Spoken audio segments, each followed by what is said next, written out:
Hello दोस्तों, मेरे channel फिल्मी स्टोरीज में आपका स्वागत है। दोस्तों, आज हम आपको हिंदी सिनेमा के महान चरित्र अभिनेता ओम प्रकाश के दर्दनाक अंत की जानकारी देते हैं।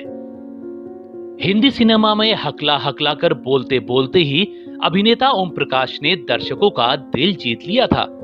उनके डायलॉग बोलने के अंदाज को आज भी लोग कॉपी किया करते हैं। दिसंबर 1919 में लाहौर में जन्मे ओम प्रकाश बहुत अमीर घर में पैदा हुए थे। 3 भाई और 1 बहन वाले परिवार में पिता काफी रईस थे।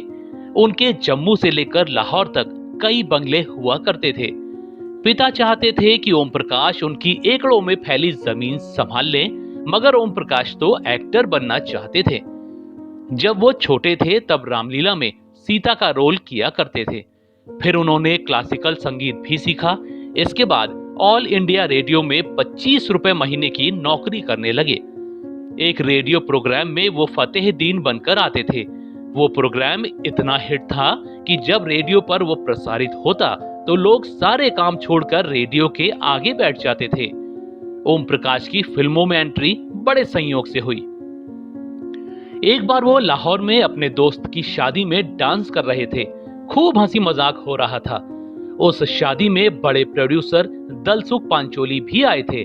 उनकी नजर उछलते कूदते ओम प्रकाश पर पड़ी तो उनको शायद एक अभिनेता नजर आ गया। कुछ दिनों बाद ओम प्रकाश जम्मू में थे और इसी समय पांचोली ने ओम प्रकाश को टेलीग्राम भेजा और लाहौर बुला लिया। बस यहीं से अभिनेता को पहली फिल्म दासी मिली, जो 1944 में आई थी। फिर भारत का बंटवारा हो गया और ओम प्रकाश भारत आ गए। बंबई में ओम प्रकाश ने काफी स्ट्रगल किया और फिर इनको फिल्में मिली तो पीछे मुड़कर नहीं देखा। उनकी कुछ भूमिकाएं तो लोगों को आज भी याद हैं। फिल्म नमक हलाल में अमिताभ के दद्दू का रोल कालजयी था। पूरब और पश्चिम में फटी धोती पहनकर विदेश में अपने दामाद को वापस ले जाने वाले ससुर का रोल लाजवाब था। बुढ़ा मिल गया और चुपके चुपके जैसी फिल्मों में ओम प्रकाश का रोल काफी यादगार रहा। फिल्म शराबी में अमिताभ के मुंशी का रोल तो आज भी लोगों के दिलों में है। ओम प्रकाश की निजी जिंदगी की बात करें तो रेडियो में काम करते करते वो एक सिख लड़की से प्यार करने लगे थे। दोनों शादी भी करना चाहते थे, लेकिन लड़की के घर वाले नहीं माने क्योंकि ओम प्रकाश हिंदू थे।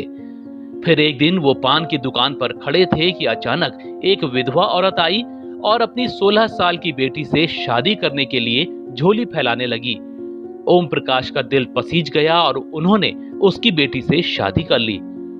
उनकी पत्नी का नाम प्रभा था। हालांकि ओम प्रकाश और प्रभा की कोई संतान नहीं हो सकी, फिर भी उन्होंने हमेशा प्रभा का साथ निभाया। दोस्तों, इतने महान अभिनेता का अंतिम समय बहुत दर्दनाक रहा।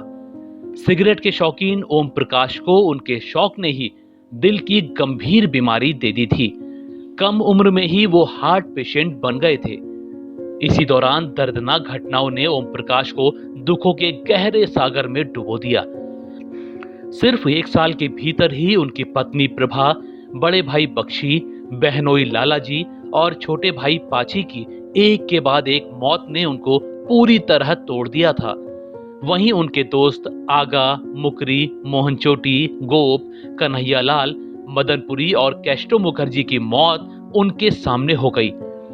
पहले से ही हार्ट के गंभीर मरीज ओम प्रकाश इतनी मौतों के बाद बहुत कष्ट में जी रहे थे। कई सालों तक वो अपनों की मौतों का दर्द झेलते रहे और फिर एक दिन 21 फरवरी 1998 को ओम प्रकाश घर में थे। अचानक उनको बहुत तेज दिल का दौरा पड़ा। दर्द से तड़पते अभिनेता को फौरन ही लीलावती अस्पताल ले जाया गया। वहां जब तक इलाज होता उनको एक और हार्ट अटैक आ गया। दर्द से छटपटाते ओम प्रकाश अचानक से कोमा में चले गए। इसके बाद 78 साल की उम्र में फिर कभी कोमा से बाहर नहीं आ पाए और उनकी मौत हो गई। दोस्तों, आपको ओम प्रकाश का कौन सा रोल सबसे अच्छा लगा था, हमें कमेंट में जरूर बताइएगा। ऐसी ही और स्टोरीज को जानने के लिए आप मेरे चैनल फिल्मी स्टोरीज को सब्सक्राइब भी कर सकते हैं। बस बेल आइकन दबाना मत भूलिएगा।